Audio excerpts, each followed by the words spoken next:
Hello everyone, my name is Lydia and I need to move over. That's my dog Sophie. She's not a Basset Hound, but I did grow up with Basset Hounds.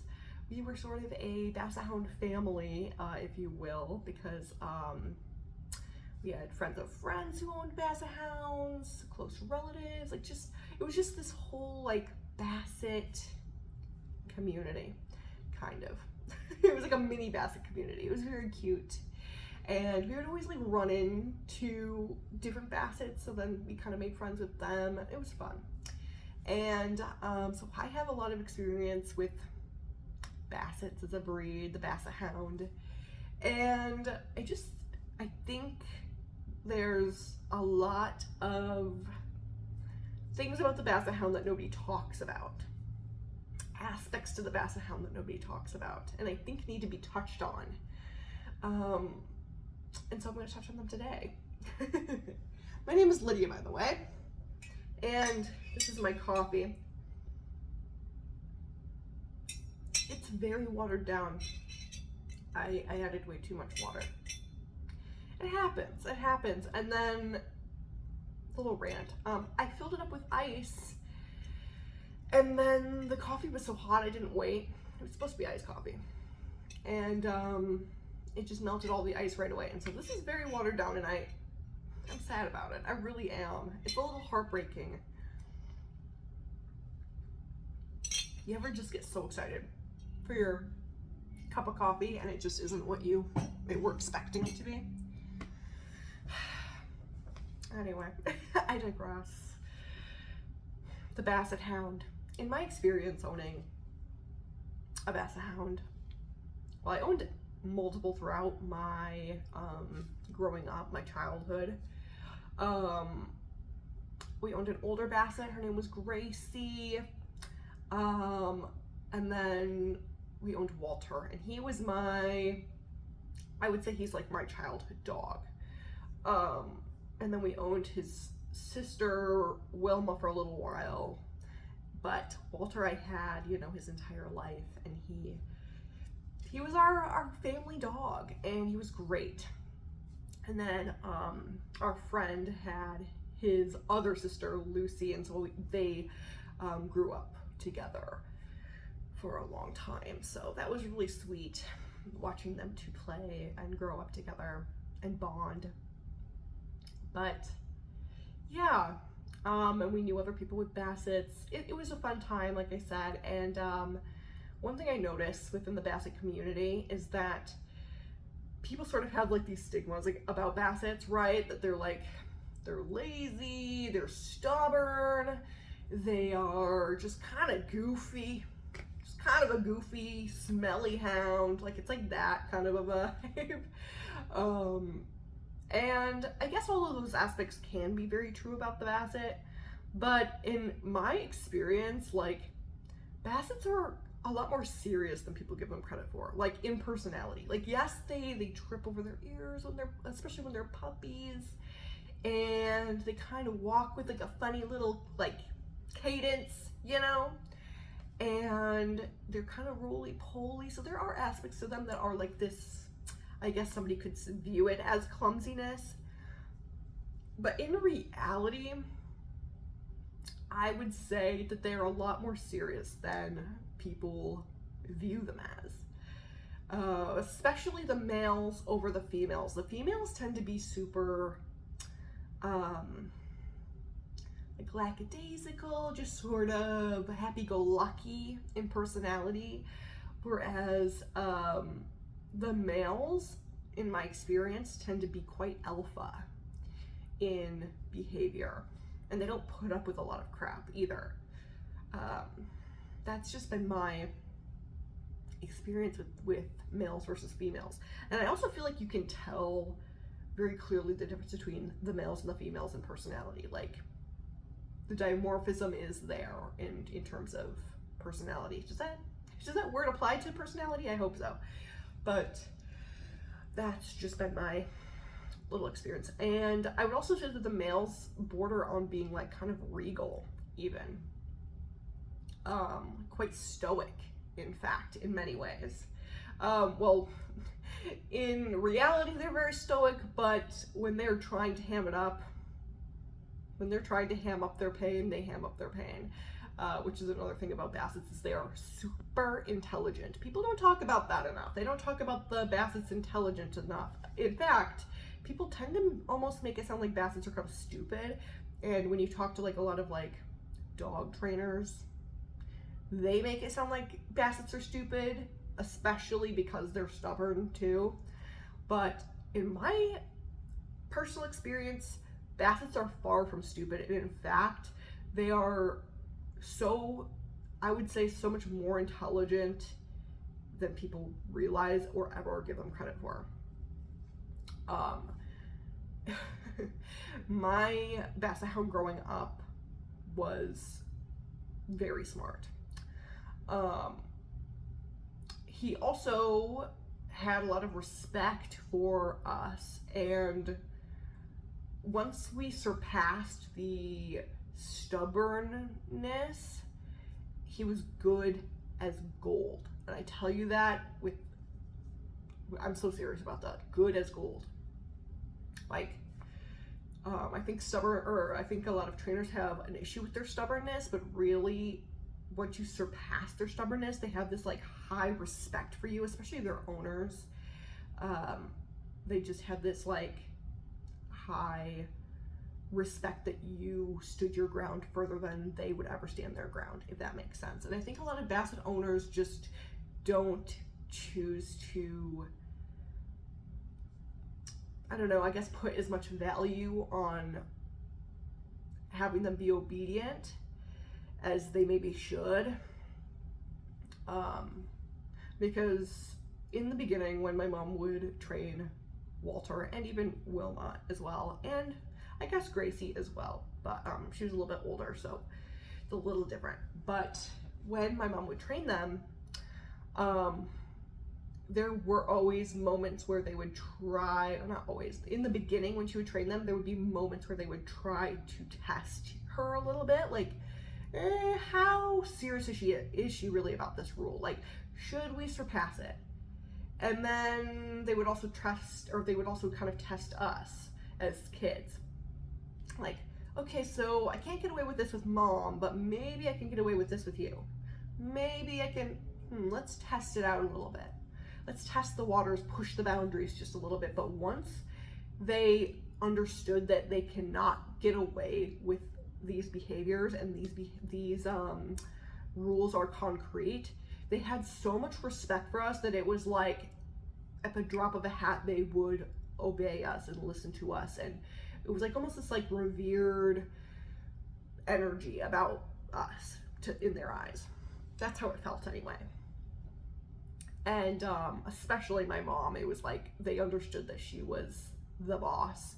I don't necessarily believe in like the whole like alpha thing, but I mean, people are finding out that that's like a whole like theory and not even a real thing in the dog world, this whole like alpha versus like omega type of thing. But anyway, I do know that my Bassets respected my mom so much. I mean, for real, my mom would just have to glance in Walter's direction and he would immediately like stop what he was doing, just because he knew like, oh, she has been consistent every single time. I'm not gonna be able to get away with this with her. And he was so good about it, that like so good about his training and adhering to his training, that we would be able to leave a full-blown plate of food right next to him, leave the room, and I mean leave the room for like hours sometimes. Sometimes I'd forget my lunch on the couch right next to him, and I'd come back like, oh dang, I forgot my lunch, and there he was. Didn't touch it, didn't smell it, didn't lick it, nothing. Come on. It was pretty incredible. But I do realize that that couldn't have been possible without consistent training with him. And that really like made him respect us. And I will say that when he was in the hands of somebody else, he didn't respect them. Like he could tell that they weren't going to be consistent with him while he was staying with them, and he just wouldn't listen to their rules. You know what I mean? Like, I guess the rules here are a little different and they're off the table. And so that is the thing about Bassets is, yeah, they're stubborn, but they're smart. And I think a lot of Basset owners, they sort of just let the Basset sort of rule their own life, and that's just how it is. And the Basset knows that they can outsmart the owner and they can out-stubborn the owner. You kind of just have to out-stubborn them, you know? And then they respect you. It's true. It's really true. And yeah, they're also a little bit dramatic. I will say that. That much is true about them. There's been countless times where they have faked injuries for attention, and that it's one of the funniest things about Bassets because it's a universal Basset language, truly. I've never seen another breed act this way since. Like, it's a Basset thing. But if they realize that in case scenarios when they do hurt themselves or do injure themselves, that you will baby them or pet them, give them any sort of attention, then they will start picking up on that fact and use it against you and start pretending that they're injured. It's kind of wild. There's just been a lot of instances where for some reason Bassets like to pretend that they're limping, and then you baby them and they just like eat it up, and then 5 seconds later you'll realize that they're limping on the opposite leg or maybe on the back paw, and you're like, that was not the same paw that you were limping on 5 seconds ago. That was not. I know that you're faking. And once you stop giving them the attention that they were wanting, they start forgetting about it and they go back to playing and running around, and you're like, yeah, I kind of knew that your paw wasn't injured. I kind of knew that. It's just crazy how they can go from, I'm so sick, I'm so injured. If only I could get a treat. If only somebody cared about me. To like literally doing zoomies around the house. And you're like, what? Like, this dog is crazy. How do they know to do that? How do they know to fake injuries and fake being sick? They're smart. They're very smart. I'll say that much. They really are. What else was I going to talk about? They are also, I mean, I've had experiences with Bassets where they also know how to get their other sibling in trouble, their other Basset sibling. Walter has tried this on a couple of occasions to get his sisters in trouble, thinking that my mom couldn't see what he was doing from the other room. Like, she would be in the kitchen washing the dishes or something, and she could see him in the living room because she could look through our glass paned picture frame, and it would show clearly him in the living room trying to sort of instigate things and then pin it on his sister. Like, he would literally try to get her to do her weakness. Like, she was more of a chewer, Wilma was. And so Walter never chewed anything up. And I don't think our friend's dog did either, but for some reason Wilma just was more of a chewer. So he would like try to get things off of the coffee table for her to chew up, like a newspaper, a book perhaps. And then he would tippy-toe on into the kitchen and kind of whine and kind of get mom to go look into the living room at Wilma chewing something up. And I think he was thinking, my imagination tells me that maybe he thought that mom would praise him for telling on his sister, but that did not happen. And I think he was disappointed and started to catch on that, oh, that's not going to happen. But it does tell you something about Bassets. They are wicked smart, like seriously, and they know how to get what they want. If they find that you are weak in some area, they'll try to use that against you to get what they want. Usually what they want is pets or food, because they're so food driven, so food driven. So that is that. Yeah, they're crazy, but in the best way possible.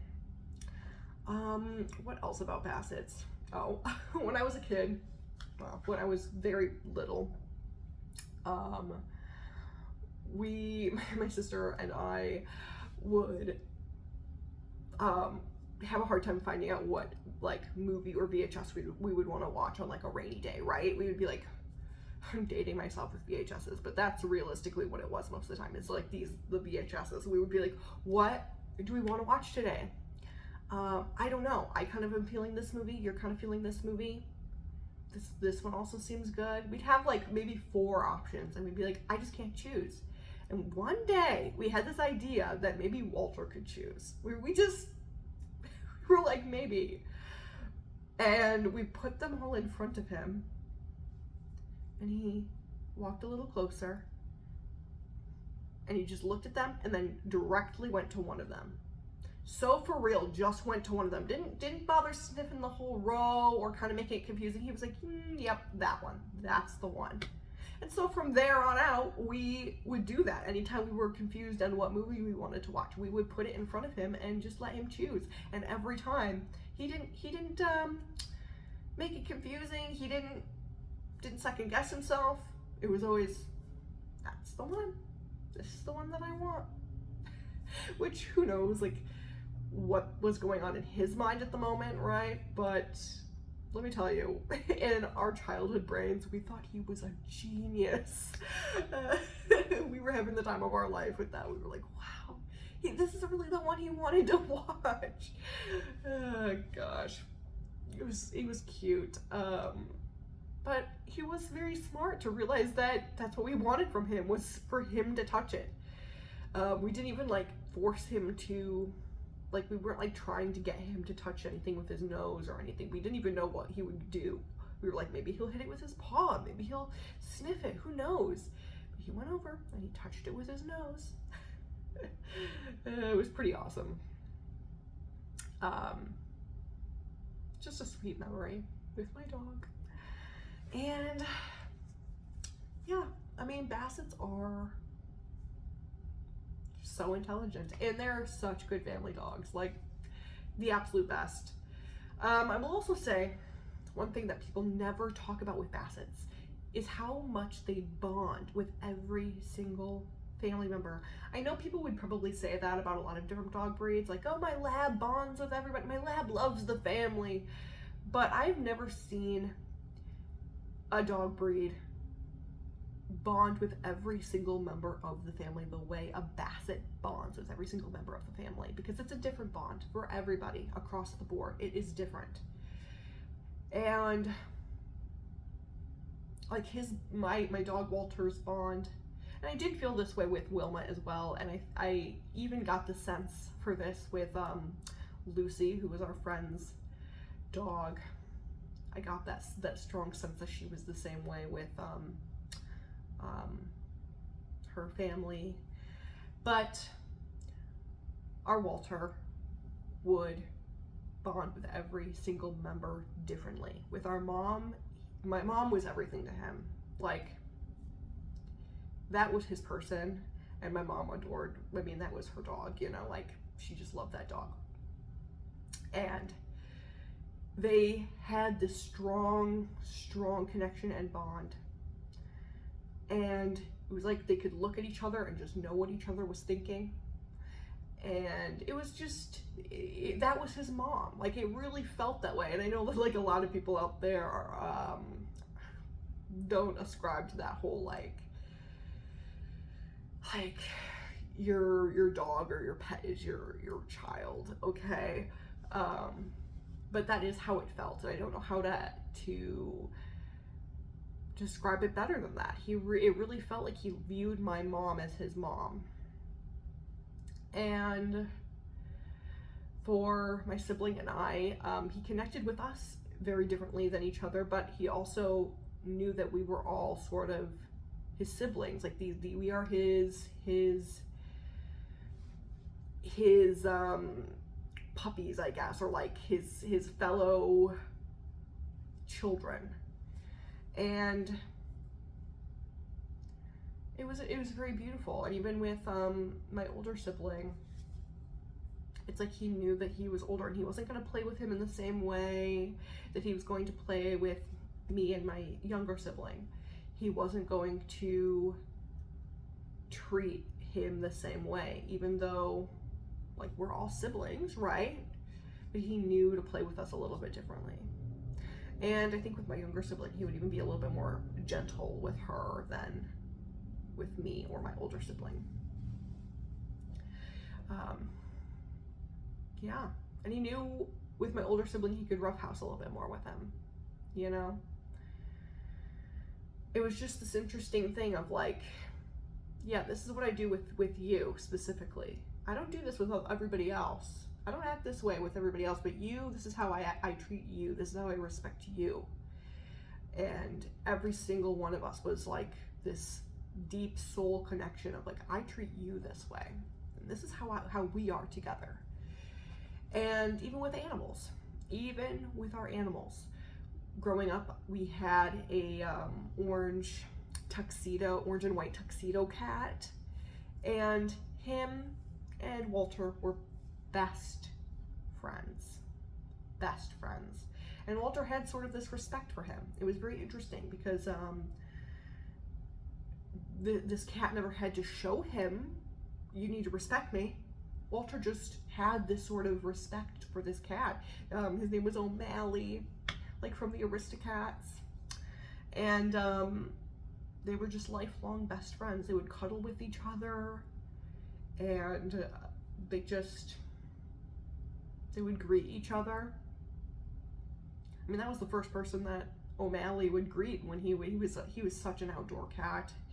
And he was kind of older when we got him even, and so you couldn't really contain him in the house. You really couldn't. This cat was getting out one way or another, you know. So he was an indoor-outdoor, but he loved Walter. And anytime he would come waltzing on in, he was the first person that he would seek out was Walter. First person. He loved us, you know, the cat did. He was, you know, he chose us actually. But it was just interesting how they bonded so closely and had this like sort of respectful bond with one another. And it felt almost like O'Malley was like, yeah, of course I respect you too, because you look after the house all day, every day while I'm out hunting and living this life. Like, yeah, I respect you, you know? It was a mutual respect. It was beautiful. And then, you know, O'Malley passed away, and we fostered cats for a while. And one of our foster fails, I don't really like to use that terminology a whole lot, but was another tuxedo cat. It was a black and white tuxedo cat. And Walter, it was like, I don't know what his thing was with tuxedo cats, but he fell in love with this other tuxedo cat. His name was Charlie. And then they became best friends, but it was a very different relationship. Walter did not expect to have the same relationship with this cat that he did with O'Malley. It was different. And they would play more together. Walter would boop him, just like how Bassets play with each other. They nudge each other real hard, and the cat was like, golly. But the cat loved it. He would rub up against Walter and like kind of play with him back, but kind of like not rile him up too much. Like, it was very sweet. And we had other cats too that were foster fails. At one point when we were done with our fostering journey, we owned 6 cats, and Walter loved each and every one of them very differently. Like, he had this special bond with each of them. There was definitely some that he loved a little bit more than others, but it was, you could feel the sense of intimacy with each of them. Like I may not get you on this level. I may not understand you fully, but I respect you, and this is what I feel about you, and I'm interested in you and your life. Like, it was a lot of that. And with all of this depth that these dogs have, in my opinion, these dogs are incredibly deep, because it wasn't just my Walter. I would sense this with his sister Lucy. And speaking of Lucy, him and Lucy, he knew that was his sister. He knew Wilma was his sister, but his relationship with Wilma was sort of, it was like, yeah, she's my sister, but she's a little off. And I loved Wilma, but she was a little cuckoo in terms of Bassets. But it was Lucy that he really, really bonded with, and he knew that that was his little sister. And the way that them two bonded with each other, it was like, we understand each other, like, and like how they would play with each other. If you don't have two Bassets, I mean, I know this is like maybe not the best advice, but Bassets get along with all sorts of different dogs. They love a good pack, right? But you get two Bassets together, and there is nothing in the world like it. The way they play together is unmatched, and I've seen this happen multiple times with other dogs. It's like, or with other Bassets, where it's like, you get them playing for the first time together, and it's like it clicks together. Like, we speak the same language, and it's a beautiful thing to see happen. It's like they just realize automatically, we are the same. It's like the Barbie movie, the Princess and the Pauper. I'm just like you. You're just like me. It's just, sorry, that just is in my head forever. But that's like what it feels like. Like, they get it, they click. And it's precious. And you get to living together, and it's magic. It really is. Or at least having a Basset friend is huge. And I think their bond forms so much stronger than with other breeds in a lot of ways. So, you know, there is that. If you're interested in getting another Basset, maybe think about it. But they're great. And where was I going with that? But yeah, they form these bonds with each other, and Lucy, I got the same feeling that she bonded with each of her family members in a very different way, very special way. And with this depth that these dogs have, this like understanding of a situation, you know, as well. Because like, I mean, I've also experienced that multiple times with these dogs, is that they're very good at assessing a situation and understanding what's going on around them. The females tend to be a little bit more like lackadaisical, like I said, very easygoing, sort of happy-go-lucky. And so they might be less in tune with like maybe their surroundings, I guess, but they are in tune emotionally with what's going on. At least in my experience, like if things are kind of chaotic, a girl Basset Hound might be more apt to detach herself and like, okay, I'm gonna go over here and play now. Whereas a male Basset might kind of be like, okay, I need to investigate this. Like, what is going on? And immerse themselves in it. That's just been what I've visually observed, but you know, who knows? Maybe that's case by case. But with this depth, these dogs do not do well when they're housed with other people, in my experience. They might have fun, but they miss their owners so much, man. Like, we would watch people's Bassets, and when we would go out of town, other people would watch our Basset, and he was just so depressed.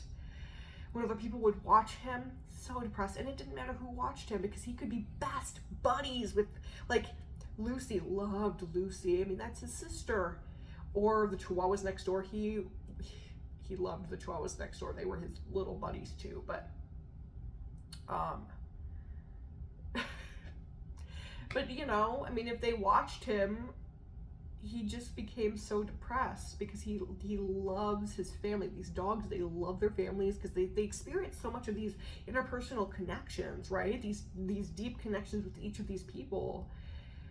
And then when that's gone, it's like this whole drained energy from them, you know? And it takes a lot out of them, and they feel that deeply, and the energy going around at this place is so vastly different than the one that they know, that they remember, that they live with on a daily basis, that it's almost like emotionally draining them. That's at least been what I visually realized or experienced with these dogs.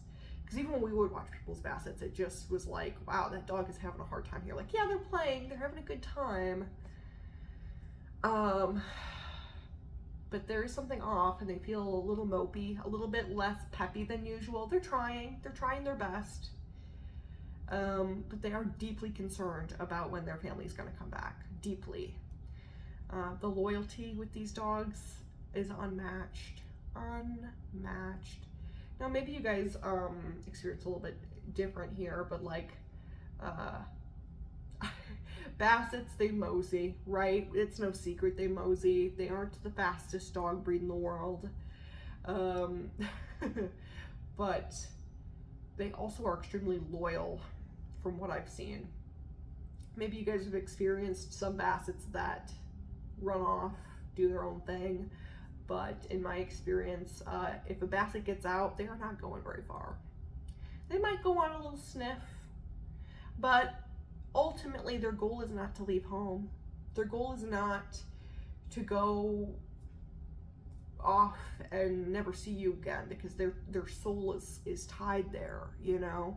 It's more just, I wanted to go on a stroll. I wanted to just smell a little, but I'm coming back.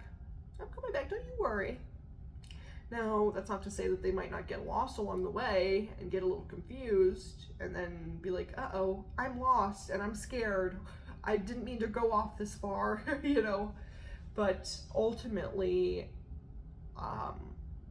in my experience, these aren't dogs that run away frequently. Like, not intentionally to run away, especially, you know, if you're getting them enough exercise, which they don't require a ton of exercise, and you're having them sniff walk, you know, going on their little mosey sniff walks. I mean, why would they ever need to really leave home? They love you. That's just been my experience with these dogs, is they aren't ones to just leave and, you know, not come back. It was funny the few times that like, our cat was extremely intelligent, O'Malley.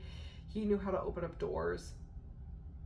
It was we definitely had to start deadbolting our doors more, because this cat knew how to open up our door, and it was crazy. He would let himself in and out all the time until we realized what was going on. But he would open up the door and you know, to let himself in, and when he would walk back out, Walter would walk back out too and be like, okay, yeah. But all he would do was go over to the neighbor's house, over to the Chihuahua's house next door, and go say hello to them and sniff around. And he didn't leave. He didn't leave the general vicinity ever. You would never catch that dog running away, you know? And yeah, these dogs are great. These dogs are great and far more intelligent than I think people give them credit for. I love this breed so much. There's always going to be a special place in my heart for the Bassets of the world. And I just think that this stuff needed to be said, you know?